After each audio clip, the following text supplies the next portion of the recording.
আপনি অনেক গান গেয়েছেন এ যাবৎকালে। কিন্তু কোন গানটির মাধ্যমে সবচেয়ে বেশি মানুষের কাছে মানে প্রশংসিত হয়েছেন বা সাড়া পেয়েছেন? তুমি আসমানে ছিল, বাট এখন বাবা গানটা খুব বেশি রিচ করেছে। দল, মত, ধর্ম, বর্ণ নির্বিশেষে সবার কাছেই বাবা তুমি কেমন আছো? এই গানটাই বেশি। এটা আপনার চ্যানেল থেকেই তো মানুষ দেখছে। আমার চ্যানেলের চেয়ে অন্য চ্যানেলে বেশি বেশি ভিউ। আমি তো এগুলো আসলে অত খুব বেশি বুঝিও না, অতটা করিও নাই। এটা আমার মনে আছে আজ থেকে প্রায় ১০ বছর, ২০-১২ বছর আগে আমার গান দিয়ে বিভিন্ন চ্যানেল যারা অনেক তখন তো এই জেনারেশন মিলিয়ন ফিলিয়ন বুঝতো না।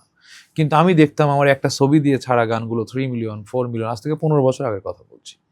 আমার গান দিয়ে অনেক চ্যানেলগুলো মিলিয়ন সাবস্ক্রাইব হয়ে গেছে। Million, million. আমি সেটা না বলি চ্যানেল এরকমও হয়েছে আচ্ছা, আলহামদুলিল্লাহ। কিন্তু এটা আমার ভালো লাগে। যে আমি বুঝি নাই, বাট ভাইরা বুঝে প্ল্যাটফর্মটাকে আমার গানগুলো এভাবে ইয়ে করেছেন, ছড়িয়ে দিচ্ছে। ছড়িয়ে দিয়েছেন। এটা ভালো লাগে আরকি। তো আমার মিলিয়ন আজকে না ১৫ বছর ২০ বছর আগের থেকেই আমি জানি, আমি দেখেছি। সে চ্যানেলগুলো এখনো আছে এবং তার বোধহয় ৫ মিলিয়ন ৬ মিলিয়ন ভিউ সাবস্ক্রাইব আছে। আচ্ছা, আচ্ছা। অনেক বড় প্ল্যাটফর্ম হয়ে গেছে। হ্যাঁ, হ্যাঁ। আলহামদুলিল্লাহ। এরপর হচ্ছে ভাইয়া আপনার একাডেমিক এবং প্রফেশন সম্পর্কে আরেকটু জানতে চাই। আপনি একটা কলেজে সম্ভবত অধ্যাপনায় যুক্ত